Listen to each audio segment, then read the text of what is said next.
California's progressive stance on issues from climate change to immigration has long come to epitomize political opposition to President Donald Trump. In return, he portrays the state as dominated by liberal elites, out of touch with the US heartland.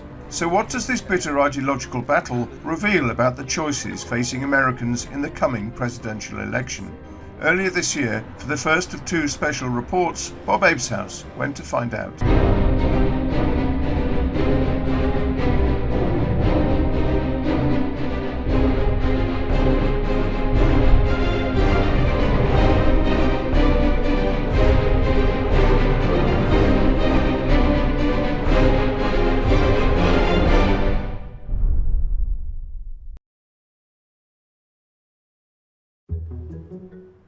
California has natural and man-made wonders: Hollywood, Silicon Valley, agricultural bounty, and the fifth largest economy in the world. It leads the U.S. in combating climate change, and with 40 million people is the most populous and diverse state. But none of that seems to impress America's President Donald Trump very much. The place is totally out of control. You have sanctuary cities where you have criminals living, and the taxes are way, way out of whack. And people are going to start to move pretty soon. For the president, attacking California makes perfect sense personally and politically. Democrats control all the levers of power in the state, and in 2016, Trump won just 31% of the vote there, the worst showing by a Republican presidential candidate in 80 years. The state of California is not looking to pick a fight with the Trump administration, but we are ready for one, especially when the stakes are so high for the health of our families, our economy, and our planet. California's Attorney General has filed more than 60 lawsuits against the Trump administration, challenging its anti-environment and anti-immigrant agenda. California has a quarter of the foreign-born in the United States. You have a governor that invites the whole world to come into California. We'll pay for your schools, health care. Basic policy differences between Democrats and Republicans central to the 2020 presidential election are reflected in the clash between Trump and California. You have people like that governor saying, come on up. Who wouldn't come up? How crazy is this? How crazy is this? What we learned in California was that this kind of scapegoating and racial division is not what you need to do to bring a society together and to be able to address your economic issues moving forward to create opportunity for everyone. Manuel Pastor is a professor of sociology at the University of Southern California and the author of State of Resistance, a recent book about California politics. Right now, California is really leading the resistance to Trump, and they're trying to counterpose a different kind of example about how you can organize an economy, how you can organize a society, and how you can address climate change. You say that California is America fast forward. What do you mean? This is the state that in the early 1990s passed one of the most draconian anti-immigrant pieces of legislation possible, when we went from being about 69% non-Hispanic white to being majority people of color. That's exactly the demographic change that the United States is going through between 2000 and 2050. California is also America fast forward in terms of economic change. We went through one of the most significant deindustrializations here when defense spending got cut back in the early 1990s, which disappeared middle-class jobs. So California is America just sooner. We set out to investigate what the battle between Trump and California reveals about the two competing visions at play in the 2020 presidential election and the choice Americans face over the direction of their country. Our first stop was Coloma. It's the birthplace of the California dream, which historians say gave rise to the notion of the American dream. The California gold rush started here in 1848 when a man saw a glint of the precious metal in the water channel for his sawmill. This is where James Marshall discovers gold and starts the greatest migration of human beings ever up until that point. Ed Allen is the historian at the site. And the first piece he found was about that big. It was about half the size of a pea. If I had come here in 1849, would I see hundreds of people out here in the river panning for gold? Yes, you would. They were averaging an ounce of gold per person per day. An ounce of gold today is worth $1,670.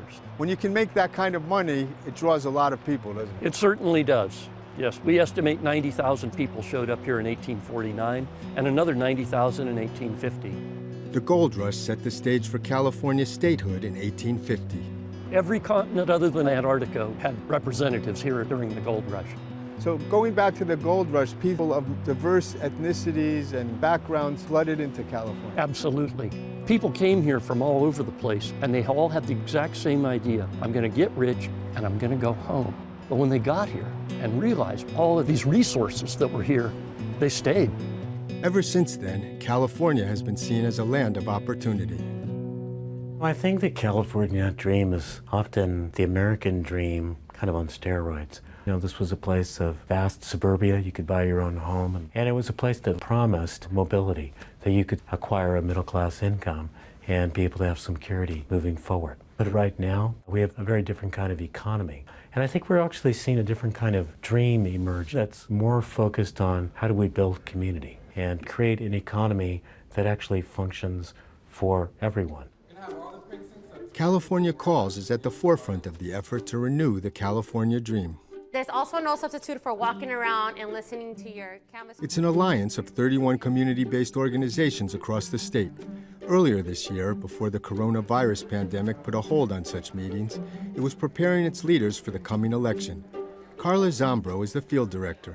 It used to be that only the unions had the high-tech capacity to do these big phone banks and run voter lists.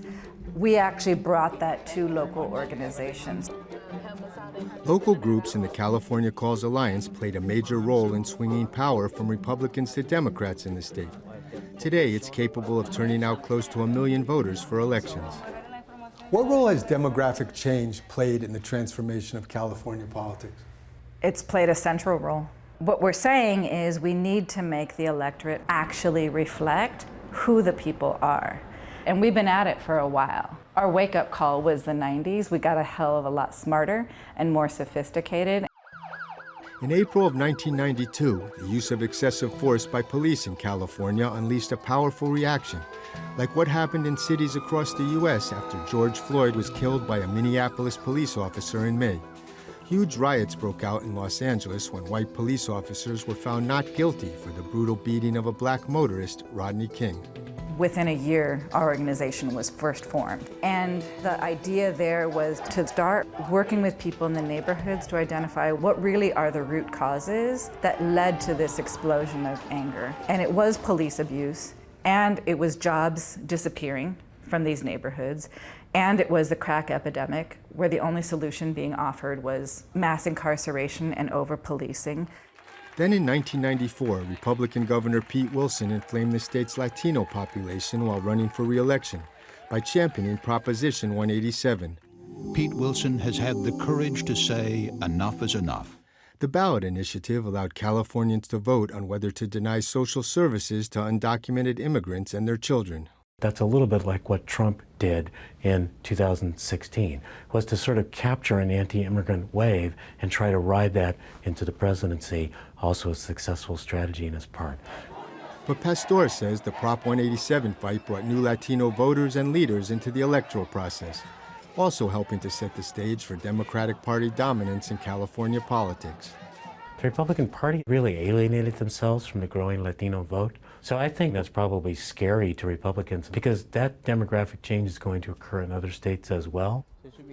How's it going, sir? And by the 2000s, progressive organizers had developed a new strategy using phone banking and canvassing known as integrated voter engagement. Integrated voter engagement was absolutely critical to the transformation of California's politics. It's a way of really mobilizing new and occasional voters, people who've never participated before.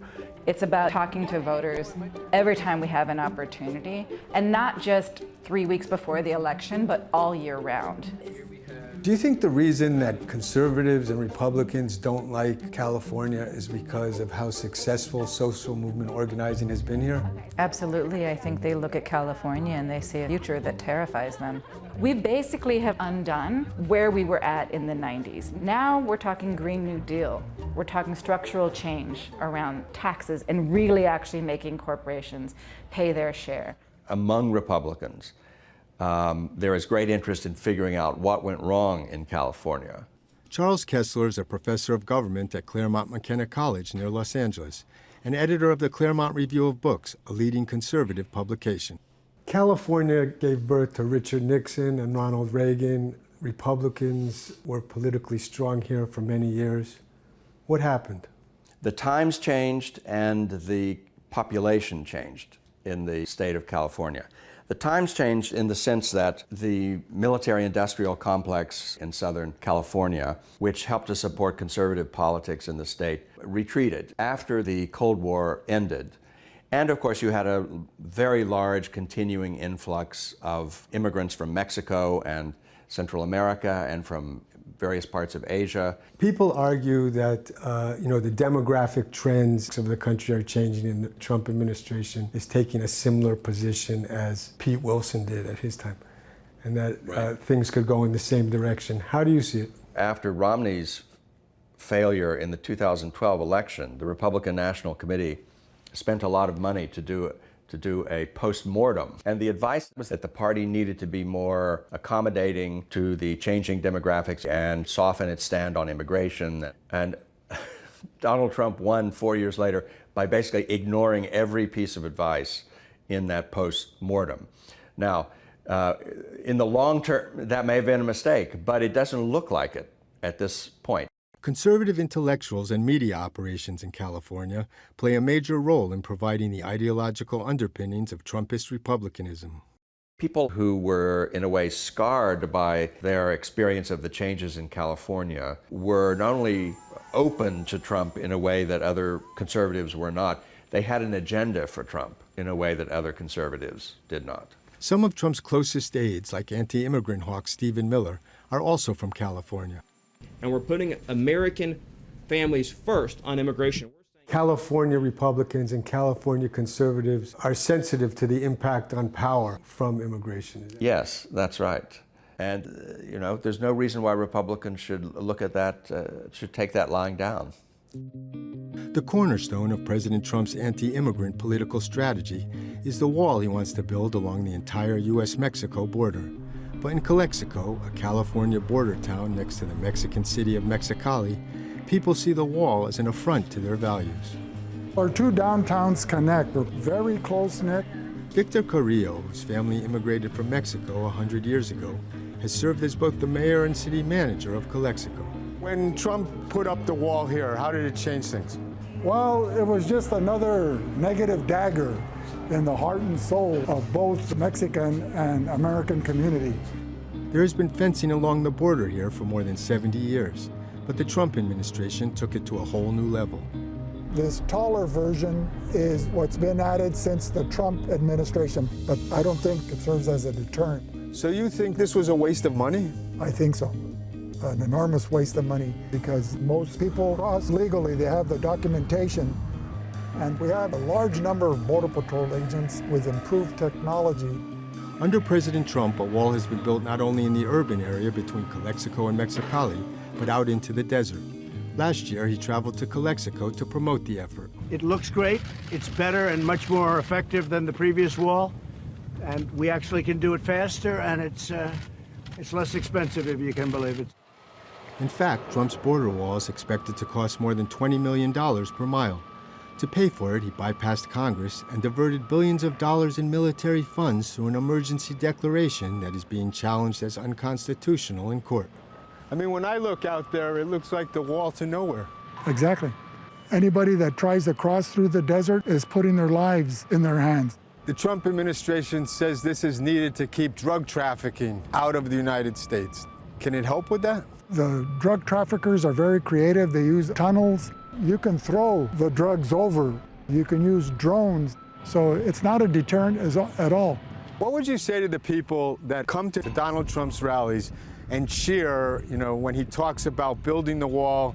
I don't feel that they have a true understanding of the relationship or the diversity of the people that we have living here already. We speak over 200 languages here in the state of California. And so we embrace and welcome that diversity because it makes us stronger culturally. Democrats say that the dream of an inclusive society that many in California strive for is a fundamental part of their party platform. You can't define America based on ethnicity, race, background, country of origin. You can't do it. I never, not once from crossing the border, I thought I was going to be here next to you. So, like, really happy to be here. Let me tell you, you can do anything you want to do here. You realize that? I know. In California, immigrants also make major contributions to the strength of the state's economy.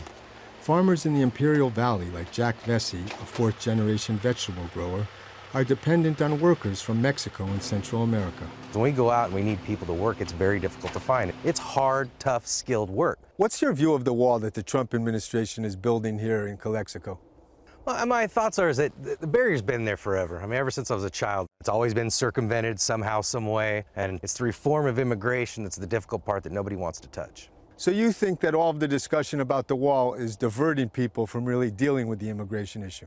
Yes, I do. There's a lot of falsely documented labor that does a lot of the jobs that either aren't filled or can't be filled that normal Americans aren't doing. As someone who lives on the border, whose business depends on immigrant labor, what do you think the rest of the country needs to understand? That a majority of these illegal immigrants they're talking about are just good, hardworking people that want to live the American dream like our ancestors did. There needs to be a way of how these people can come out of the shadows and live the American dream that they came so far to live. The system is full, and when it's full, there's nothing you can do. You have to say, I'm sorry, we can't take you. The Trump administration has also targeted a California law that bars state and local law enforcement from cooperating with federal immigration and customs enforcement, ICE. Sanctuary cities in states like California put innocent Americans at the mercy of hardened criminals, hardened murderers. California's former governor Jerry Brown took strong issue with the accusation, and the state has prevailed in court. That's one of the lies. Open border, lie one. Protect criminals, lie two. Look, there's nothing in the law that prevents ICE from working in our prisons and working with our Department of Corrections. Beyond that, the most serious crimes are exempted. So in many ways, there are many layers of protection. California Attorney General XAVIER BECERRA has also faced off with the Trump administration on a wide range of other issues, such as DACA, which allows undocumented immigrants who came as children to live in the U.S., Obama's Affordable Care Act, access to birth control, and environmental protections. Most of the cases that we filed in court, we've seen success in the rulings. I would suggest that Donald Trump take the time to read the Constitution. He might have more success against California if he did. Latinos are now a plurality of California residents, and the state goes farther than any other in protecting the undocumented. What do you say to those in other states who see that as a threat? My father brought my mother to the U.S. when he married her when she was 18 from Guadalajara, Jalisco, Mexico. This country has given my parents a lot, and that's why they always gave back, and that's what most immigrants do. In California, we recognize when there is power in the potential of people who want to strive and do more, who want to prove themselves. You were engaged in several lawsuits opposing President Trump's efforts to build a wall on the California-Mexico border. Why are you opposed to the wall? Border security is important for any nation, but smart border security, not unconstitutional border actions. How about you spend your resources from the taxpayers wisely to prevent Americans from dying from coronavirus than trying to build a border wall which will do nothing. What do you think it is about California that bugs Republicans and conservatives so much? You know, it's really interesting because no one creates more jobs in California. There's no other state that can say that they are #1 in technology. At the same time, they're #1 in entertainment and tourism. There's no one that can say they graduate more people from college than California. And so what is it about the state of California that they don't like? Not sure, but we've got 40 million people, more than any other state in the nation, that tell you that this ain't a bad place. However, Californians have been moving out of the state in greater numbers in recent years. To find out why, we crossed over into Nevada near Lake Tahoe to speak with a group of businessmen who now live there. Why did you move here from California? The taxes were an issue, so I think the political climate was definitely a driving factor for us to live elsewhere. Obviously, taxes and looking at how cost prohibitive California has been from a housing perspective. The taxes, I save more than cover the mortgage payment on our home here in Nevada, and it's not a small home. But you're an upper income. You know, the middle class in California is paying about the same taxes that they were in the 80s. When California is critiqued for its taxes, it's really at the high income levels, no? You're driving people out that are on the upper level that create jobs, that are building their businesses and their companies there. Did the demographic changes in California and its impact on politics there influence any of you in terms of moving up here? Absolutely. Yeah. Yeah, I believe it's what's driving people out of California. Well, that's one of the reasons I left. I've been there my whole life, didn't want to deal with it. Are you in favor of the wall that's being built on the California-Mexico border? Yes. Yep. And that's what I like about Trump, is that he talks about keeping America safe, you know, and putting things in place to protect our families. Are all of you disenchanted with the way that California handles immigration? Yes. Immigrants? Yes. They're not declared to be an open border state, but they behave like one, right? Yeah. In the sanctuary city, I'm like, is anybody considering it's just, there's the security element of it, right? You know, personal story, my mother was very, very ill last year. My father, he's sitting in this emergency room where nobody else is speaking English, by just appearances, probably all undocumented.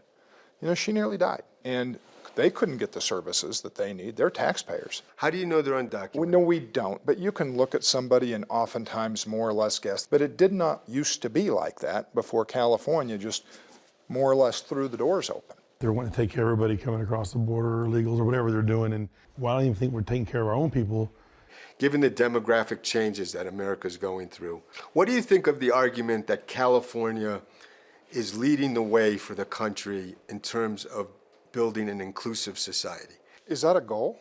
I mean, what I'm suggesting is America always had the goal of being a melting pot for people of different ethnicities, from different countries. You know, I think this whole thing of diversity is our strength. That is crap. Pursuit of excellence of individuals, regardless of where they come from on this planet, has been our strength. Who would like to see President Trump win a second term?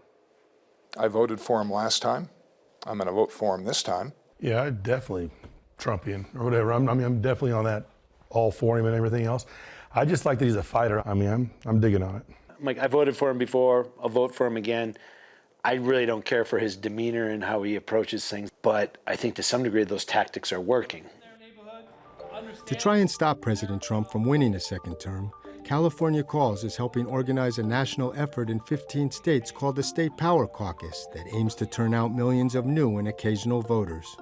What we're doing right now is changing the politics in our states to then make national change possible. And I think Trump underestimates how strong and powerful we are. What do you think of the argument by President Trump and his supporters that millions of undocumented immigrants are voting in elections? It's not true, and we don't need ineligible voters to vote. If the people who are eligible can just vote, can actually believe in their power, we win. The issue in 2020 is, what is our trajectory as a country? It's a question about whether the two parties are going to move towards a kind of reconciliation, or whether the process of division is going to increase markedly. To me, President Trump sees political advantage in dividing people. You don't see any threat to American democracy from his rule? Not really.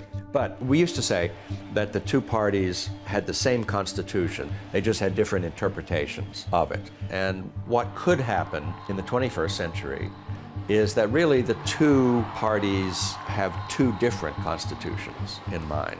When you have two constitutions in one country, you're on a perilous path. In the early 1990s, when we were having big economic problems, we moved to scapegoating and saying that it was immigrants taking away jobs and immigrants that were draining the fiscal resources of the state.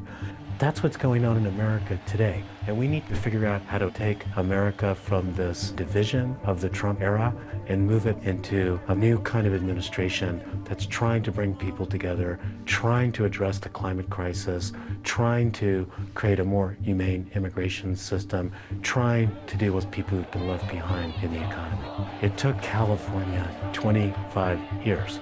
I'm not sure that the rest of America has that much time.